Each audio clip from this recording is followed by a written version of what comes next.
ಶ್ರೀ ಗುರುಭ್ಯೋ ನಮಃ. ಶ್ರೀ ತುಳಜಾಭವಾನಿ ಮಾತಾ ದೇವತಾಭ್ಯೋ ನಮಃ.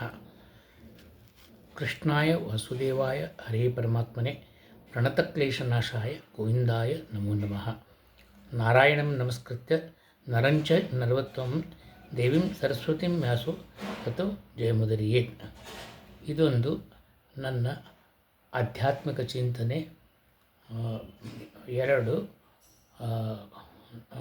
ತಾರೀಕು 11/5/26. ನನ್ನ ಪ್ರಿಯ ಆಧ್ಯಾತ್ಮಿಕ ಬಂಧುಗಳೇ, ನೀವೆಲ್ಲರೂ ಇದನ್ನು ಅಕ್ಕರೆಯಿಂದ ವೀಕ್ಷಿಸಿದ ನಂತರ ದಯವಿಟ್ಟು ಲೈಕ್, ಸಬ್ಸ್ಕ್ರೈಬ್ ಮತ್ತು ನಿಮ್ಮ ಮಿತ್ರರಿಗೆ ಹಾಗೂ ಬೇರೆ ಗ್ರೂಪ್ಗಳಿಗೆ ಶೇರ್ ಮಾಡಿ ನನ್ನನ್ನು ಉದಾರವಾಗಿ ಪ್ರೋತ್ಸಾಹಿಸಿರಿ ಎಂದು ವಿನಂತಿಸುತ್ತೇನೆ. ನಾವು ಅಂದರೆ ನಮ್ಮ ಈ ಸ್ಥೂಲ ದೇಹವಲ್ಲ. ಈ ಸ್ಥೂಲ ದೇಹದಿಂದ ನಮ್ಮನ್ನು ಬೇರೆಯವರು ಗುರುತಿಸುತ್ತಾರೆ. ಆದರೆ ನಾವು ಅದಲ್ಲ. ನಮ್ಮಲ್ಲಿ ಒಳಗಿರುವ ಸೂಕ್ಷ್ಮ ದೇಹ, ಸ್ಥೂಲ ದೇಹದಲ್ಲಿ ಒಂದು ಸೂಕ್ಷ್ಮ ಶರೀರವಿದೆ. ಅದುವೇ ನಮ್ಮ ಸ್ವರೂಪ. ಅದರಲ್ಲಿ ಆತ್ಮವಿದೆ ಮತ್ತು ನಮ್ಮಲ್ಲಿ ಬಿಂಬರೂಪಿಯಾಗಿರುವ ಶ್ರೀಕೃಷ್ಣನು ನಮ್ಮ ದೇಹದಲ್ಲಿ ಇದ್ದಾನೆ. ಅವನ ಒಳಗೆ ಈ ಆತ್ಮವಿದೆ ಮತ್ತು ಅವನ ಮೇಲೆ ಅವಲಂಬಿತವಾಗಿದೆ. ನಾವು ಅಂದರೆ ನಮ್ಮ ಆತ್ಮ, ಅದು ಪ್ರತಿಬಿಂಬ. ಶ್ರೀಕೃಷ್ಣನು ಅವನು ಬಿಂಬರೂಪಿ. ನಾವು ಮಾಡುವ ಎಲ್ಲ ಕೃತ್ಯಗಳನ್ನು ಅವನೇ ಸ್ವಂತ ನಿಂತು ಮಾಡಿಸುತ್ತಿರ್ತಾನೆ.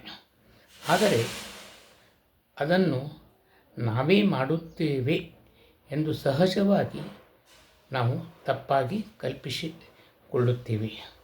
ಆದರೆ ನಾವು ಯಾವಾಗ 4 ವೇದಗಳು, ಉಪನಿಷತ್ತುಗಳು, ಪುರಾಣಗಳು, ರಾಮಾಯಣ, ಮಹಾಭಾರತ, ಬ್ರಹ್ಮಸೂತ್ರಗಳು ಮುಂತಾದವನ್ನು ಸರಿಯಾಗಿ ಗುರುಮುಖೇನ ಅಥವಾ ಗ್ರಂಥಜ್ಞಾನ ಸಂಪಾದನೆ ಮಾಡಿದಾಗ ಶ್ರೀಕೃಷ್ಣನ ಕರ್ತೃತ್ವದ ಬಗ್ಗೆ ನಮಗೆ ಚೆನ್ನಾಗಿ ಅರಿವಾಗುತ್ತದೆ. ಮೇಲ್ನೋಟಕ್ಕೆ ಗೊತ್ತಾದಾಗ ಅದು ಸತ್ಯವಲ್ಲ. ಶ್ರೀಕೃಷ್ಣ ಅಥವಾ ಪರಬ್ರಹ್ಮನು ಜೀವಿಗಳು ಮಾಡುವ ಕರ್ಮಕ್ಕೆ ಅಂಟು ಶ್ರೀಕೃಷ್ಣನಿಗೆ ಜೀವಿಗಳು ಮಾಡುವ ಕರ್ಮಗಳ ಅಂಟು ಇರುವುದಿಲ್ಲ. ಆ ಕರ್ಮಗಳು ಸತ್ಕರ್ಮಗಳಾಗಲಿ ದುಷ್ಕರ್ಮಗಳಾಗಲಿ, ಆ ಕರ್ಮದ ಅಂಟು ಆ ಜೀವಿಗೆ ಮಾತ್ರ. ಒಳ್ಳೆಯ ಕರ್ಮ ನಾವು ಮಾಡಿದರೆ ನಮಗೆ ಸತ್ ಫಲ ಸಿಗುತ್ತದೆ. ದುಷ್ಕರ್ಮವನ್ನು ಮಾಡಿದರೆ ದುಷ್ಫಲ ಸಿಗುತ್ತದೆ. ಅದಕ್ಕೆ ನಮ್ಮಲ್ಲಿಯೇ ಶ್ರೀಕೃಷ್ಣನಿದ್ದು ಕರ್ಮ ಮಾಡಿಸಿ ಫಲ ಮಾತ್ರ ಜೀವಿಗಳಿಗೆ ಕೊಡುತ್ತಿರುತ್ತಾನೆ.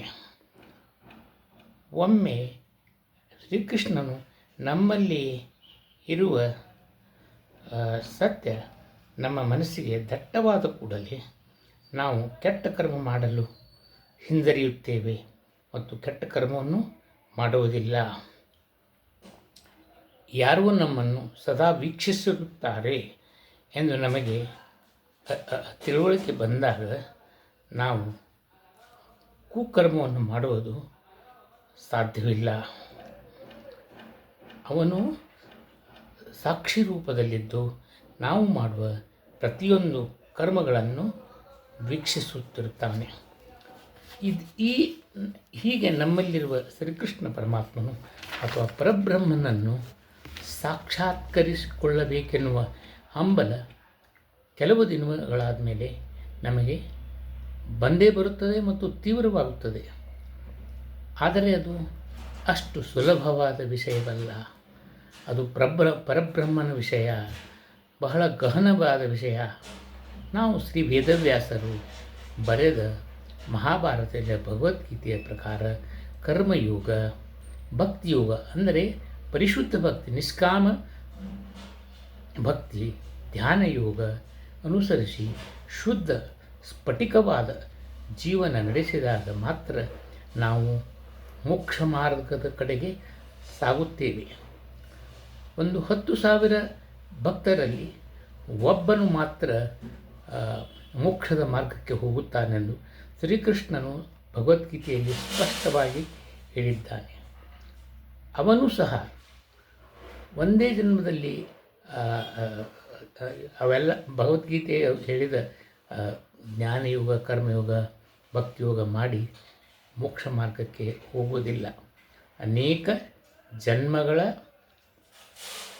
ಸಾಧನೆ ಮಾಡಿ ತನ್ನ ಸಂಚಿತ ಪ್ರಾರಬ್ಧ ಹಾಗೂ ಆಗಾಮಿ ಕರ್ಮವನ್ನು ಕರಗಿಸಿದಾಗ ಅವನಿಗೆ ಮರಣವಾಗುವಾಗ ಕೊನೆಯ ಕ್ಷಣದಲ್ಲಿ ಶ್ರೀಕೃಷ್ಣನ ಅಥವಾ ಶ್ರೀನಾರಾಯಣನ ಸ್ಮರಣೆ ಉಂಟಾಗುವುದು. ಆಗ ಅವನು ಶ್ರೀಹರಿಯು ತಾನೇ ಈ ಸ್ಮರಣೆಯನ್ನು ನಮಗೆ ಕೊಡುವನು. ಆಗ ನೀವು ಒಂದು ಕ್ಷಣವೂ ಸಹ ಶ್ರೀಕೃಷ್ಣಾಯ ನಮಃ, ಶ್ರೀಕೃಷ್ಣಾಯ ನಮಃ, ಶ್ರೀರಾಮ್ ಶ್ರೀರಾಮ್ ಅಥವಾ ಶ್ರೀಮನ್ನಾರಾಯಣ ಅಂತ ನೀವು ನೆನೆಸಿಕೊಂಡರೆ ಹರಿಯ ಪಾದ ಅಥವಾ ಮೋಕ್ಷ ಸಿಗುವುದು ಖಚಿತ. ಅದಕ್ಕೆ ನಾವು ಈ ಸಾಧನಾ ಶರೀರವನ್ನು ಕೊಟ್ಟಾಗ ಅದನ್ನು ಹಾಳು ಮಾಡದೆ ದಿನನಿತ್ಯ ಸಂಧ್ಯಾ ವಂದನೆ, ವಿಷ್ಣು ಸಹಸ್ರನಾಮ, ವಾಯು ಸ್ತುತಿ, ರಾಘವೇಂದ್ರ ಸ್ವಾಮಿಗಳ ಸ್ತೋತ್ರ ಅಂತಹ ಸ್ತೋತ್ರಗಳನ್ನು ಪಠಿಸಿ ದೇವರ ನಾಮಗಳನ್ನು ಜಪ ಮಾಡಿ ಏಕಾದಶಿ ವ್ರತ ತಪ್ಪದೆ ಮಾಡಬೇಕು. ಸ್ತ್ರೀಯರೂ ಸಹ ಪಠಿಸಬಹುದಂಥ ಶ್ರೀ ಮಧ್ವನಾಮ, ಶ್ರೀ ರಾಮರಕ್ಷಾ ಸ್ತೋತ್ರ, ಶ್ರೀ ರಾಘವೇಂದ್ರ ಸ್ತವನ, ಲಕ್ಷ್ಮೀ ಶೋಭಾನ ಮುಂತಾದವುಗಳನ್ನು ದಿನನಿತ್ಯ ಪಠಿಸಬೇಕು. ಅವರು ಜಪವನ್ನು ಮಾಡಬೇಕು. ಇದು ಇಷ್ಟು ಗಹನವಾದ ವಿಷಯ. ಈ ಎಲ್ಲ ಜಪ ತಪ ಮತ್ತು ಸ್ತೋತ್ರ ಪಠಣದಿಂದ ನಮ್ಮ ಪಾಪವು ಕಡಿಮೆಯಾಗಿ ನಮ್ಮ ಮನಸ್ಸು ಶುದ್ಧವಾಗುತ್ತದೆ. ಹೀಗೆ ಆದಾಗ ಮಾತ್ರ ನಮ್ಮ ಕೊನೆಯ ಕ್ಷಣದಲ್ಲಿ ಶ್ರೀಕೃಷ್ಣ ಪರಮಾತ್ಮನ ಸ್ಮರಣೆ ಹಾಗೆಯೇ ಆಗುವುದು ಮತ್ತು ದೇವರು ನಮಗೆ ಅದನ್ನು ಕರುಣಿಸುತ್ತಾನೆ. ನಮ್ಮ ಕೊನೆಯ ಕ್ಷಣದಲ್ಲಿ ನಾವು ಈ ಜನ್ಮದಲ್ಲಿ ಅಂದರೆ 3 ಜನ್ಮದಲ್ಲಿ ಮಾಡಿದ ಎಲ್ಲ ಕರ್ಮಗಳನ್ನು ನಮಗೆ ವಿಡಿಯೋ ರೂಪದಲ್ಲಿ ತೋರಿಸುತ್ತಾನೆ. ನಮ್ಮ ತಪ್ಪು ಒಪ್ಪುಗಳು ನಮಗೆ ಕಣ್ಣಾರೆ ಕಾಣುತ್ತವೆ. ಅದಕ್ಕೆ ದಿನನಿತ್ಯ ಜೀವನವನ್ನು ಹಾಳು ಮಾಡದೆ ನಾವು ದೇವರ ಸ್ಮರಣೆ ಮಾಡುವುದಕ್ಕೆ ಶ್ರಮಿಸಬೇಕು. ನಾವು ಯಾವುದೇ ಕರ್ಮವನ್ನು ಮಾಡಬೇಕಾದರೂ ಶ್ರೀಕೃಷ್ಣಾಯ ನಮಃ ಎಂದು ಮನಸ್ಸಿನಲ್ಲಿ ಅನ್ನುತ್ತಾ ನಾವು ಕರ್ಮಗಳನ್ನು ಮಾಡಬೇಕು. ಇದರಿಂದ ಪಾಪಕರ್ಮಗಳು ಕರಗಿ ನಮಗೆ ಸದ್ಗತಿ ಅಥವಾ ಮೋಕ್ಷ ಸಿಗುತ್ತದೆ. ಒಮ್ಮೆ ಮೋಕ್ಷಕ್ಕೆ ನಾವು ಹೋದರೆ ನಾವು ಈ ಮೃತ್ಯು ಲೋಕಕ್ಕೆ ಮತ್ತೆ ಬರುವ ಅವಶ್ಯವಿಲ್ಲ. ಆಧ್ಯಾತ್ಮಿಕ ಬಂಧುಗಳೇ, ನನಗೆ ಮತ್ತು ನನ್ನ ಅಲ್ಪಮತಿಗೆ ತಿಳಿದಷ್ಟು ನಾನು ನಿಮಗೆ ತಿಳಿಸಿದ್ದೇನೆ. ಇದು ಬಹಳ ದೊಡ್ಡ ವಿಷಯ. ಅದಕ್ಕೆ ನಿಮ್ಮಲ್ಲಿ ಒಂದು ಕಳಕಳಿಯ ವಿನಂತಿ ಇದೆ. ನೀವು ಇದನ್ನು ಹಂಸಕ್ಷೀರ ನ್ಯಾಯದಿಂದ ಸ್ವೀಕರಿಸಿರಿ ಅಂತ ನನ್ನ ವಿನಂತಿ. ಮತ್ತೊಮ್ಮೆ ನಿಮಗೆ ಎಲ್ಲರಿಗೂ ನಮಸ್ಕಾರಗಳು. ವಿಡಿಯೋವನ್ನು ವೀಕ್ಷಿಸಿದ್ದಕ್ಕೆ ಧನ್ಯವಾದಗಳು.